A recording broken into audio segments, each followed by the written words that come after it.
Chicken burgers are one of my all-time favorite things to make with ground chicken. They get a bad rap for being bland and basic, but they absolutely do not need to be boring, and they absolutely do not need to be dry. What's up everybody, I'm Graham. Today I'm going to be making an absolutely awesome chicken burger. I'm going to show you one of my favorite tricks for keeping it from getting dry. Burgers, especially chicken, poultry burgers, tend to get really dry. This prevents that. We're also going to make this awesome pineapple salsa with a little habanero. Don't worry if you don't like heat, it's good without it. We're going to do a few other things too, but let's just get started. To make a really awesome burger, you have to have a really awesome fresh bun, and nothing is better than homemade. To start, I'll mix together 1 tablespoon of dry active yeast, 200 grams of lukewarm water, and 1 teaspoon of sugar.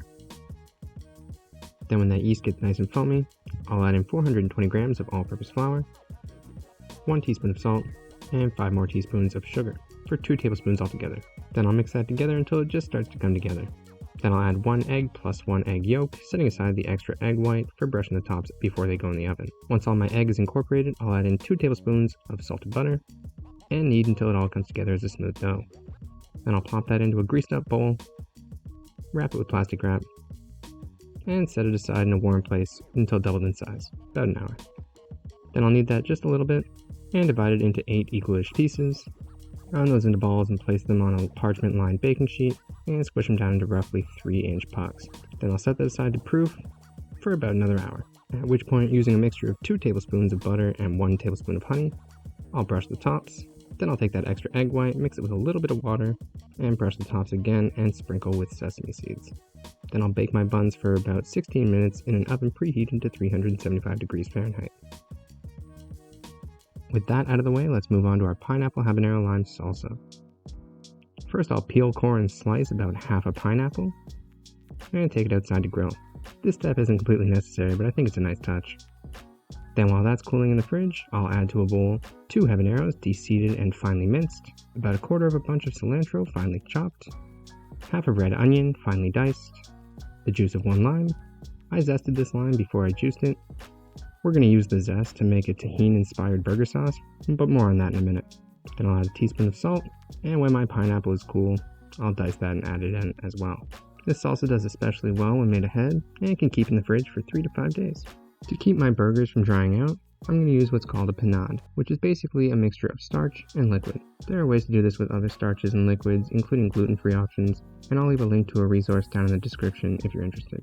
To a bowl, I'll add 2 tablespoons of Italian breadcrumbs, 2 tablespoons of milk, then I'll add my pound of ground chicken, teaspoon of salt, and 2 cloves of garlic, which I grated on a microplane. You could use minced garlic for this as well. Then I'll just mix that up and divide it into 4 equalish patties. I'll then take those to my grill pan that's been preheated on medium-high and squish my balls down in the pan until they resemble patties. While that's cooking, I'll start building my burger. First I'll butter and toast my fresh soft buns. Then I'll add a generous layer of my tahini aioli. Oh right, the aioli. To a small bowl, I'll add 2 large dollops of mayo, something like that. Then I'll add the zest of 1 lime, a healthy sprinkling of ancho chili powder, the juice from that leftover lime core, and a hefty sprinkling of salt. After my mayo, I'll add some shredded Napa cabbage, top that with my perfectly juicy chicken burger, load that up with this bright, fresh, flavorful salsa, and hey, a little more mayo on the top bun, why not? Then I'll place that on top and crown this the king of chicken burgers.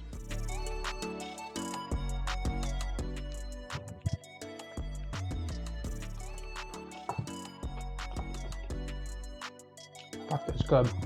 It's so good. The chicken burger is nice and juicy. It's really good. That's all I got for this one. If you guys enjoyed this video, be sure to hit the like button, consider subscribing, and of course, let me know down in the comments if you gave this a try at home. Thanks very much for watching, and I'll see you in the next one.